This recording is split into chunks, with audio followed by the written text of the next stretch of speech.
Why you don't need a social circle after 70. It sounds wrong, doesn't it? Because for years you've been told the opposite. Stay connected. Don't isolate yourself. You need people. But what if that's not always true? What if, after a certain age, the endless pressure to socialize, to please, to perform becomes more draining than fulfilling?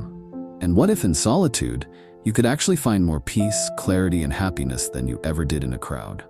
In this video, we're going to explore 6 surprising reasons why choosing solitude after 70 might be the most freeing, life-giving decision you've ever made. This isn't about loneliness, it's about liberation. And when we get to reason number 4, you'll understand why one woman said letting go of her social circle felt like removing a tight shoe after a lifetime of blisters. Let's begin. Reason number 1, you finally get to hear your own thoughts.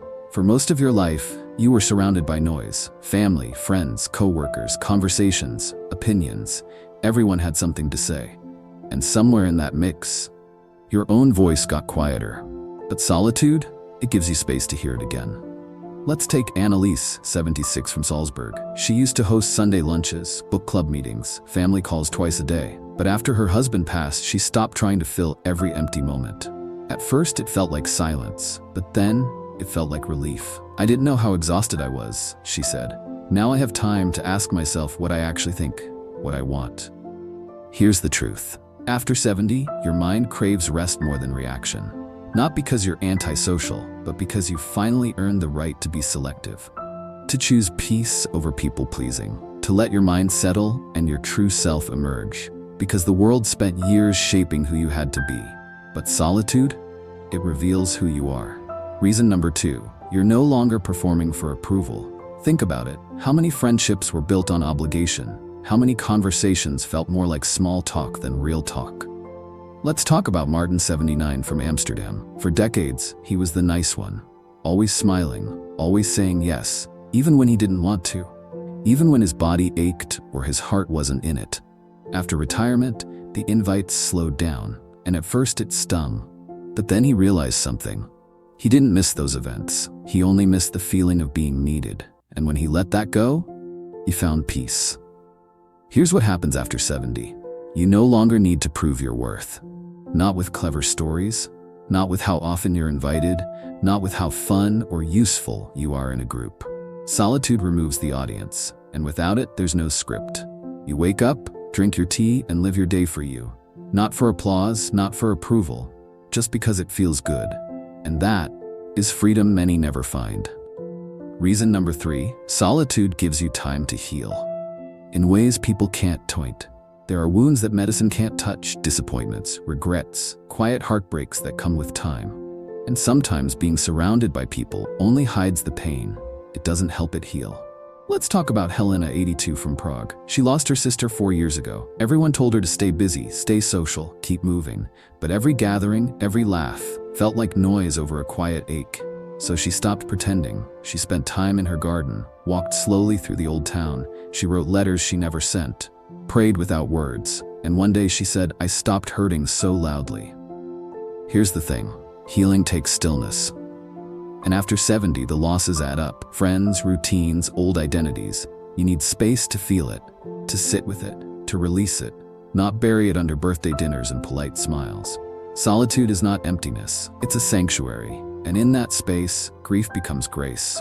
Reason number 4, letting go of draining relationships creates peace. Not every relationship lasts forever, and not every friendship is truly a friendship. Some people lift you, some people leave you exhausted. Let's talk about Peter, 74, from Milan. He was part of a weekly lunch group for years, but slowly the conversation changed. It became complaints, gossip, arguments about politics. He'd come home feeling more tired than before he left. One day, he simply stopped going. No dramatic exit, no explanation. And you know what he said 2 weeks later? I didn't realize how much space they were taking up in my mind, not just my calendar. After 70, your energy becomes sacred. You don't owe anyone your time. You don't need to explain why you don't call back. You're allowed to protect your peace without guilt. Because when you stop watering dead plants, your soul starts to bloom again. Solitude isn't about having no one. It's about choosing yourself, especially when the crowd forgets to care. Reason number 5, solitude sharpens your intuition and inner wisdom. When you're constantly surrounded by people, it's easy to second-guess yourself. You hear everyone's opinion, and slowly you forget how to trust your own. But solitude, it brings your inner voice back into focus. Let me tell you about Clara, 77, from Lucerne. She spent most of her adult life asking others what they thought, which dress to wear, which decision to make, whether she was doing it right. But after moving to a quiet cottage by the lake, something shifted. She began listening to herself. She trusted her instincts.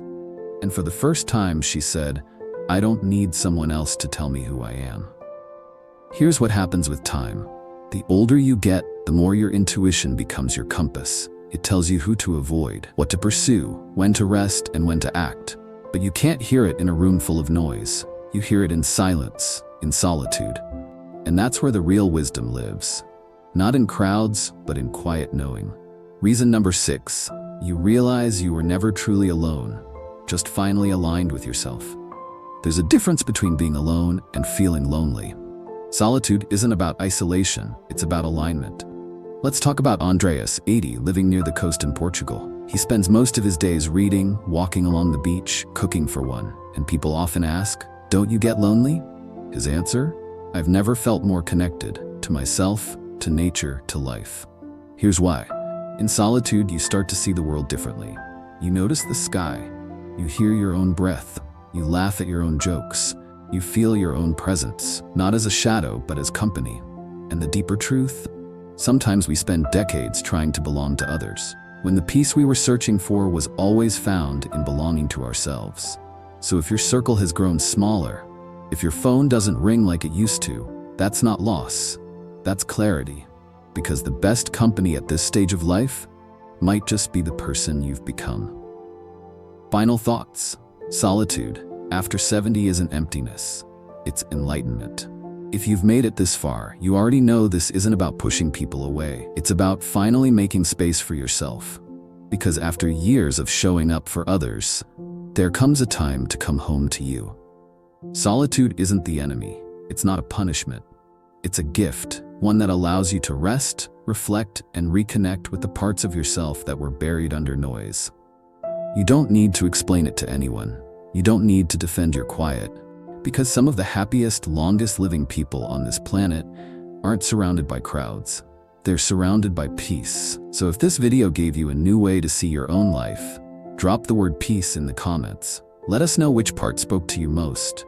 And if you're walking this path of solitude too, let's remind others they're not walking it alone. Tap like if this helped shift your perspective. And subscribe with the bell on, because we're building something rare here. A space where aging is not feared, but honored. Where solitude is not sad, but sacred. And where you don't need a social circle to feel complete. Because the world may grow quieter after 70, but your soul, it's never been louder.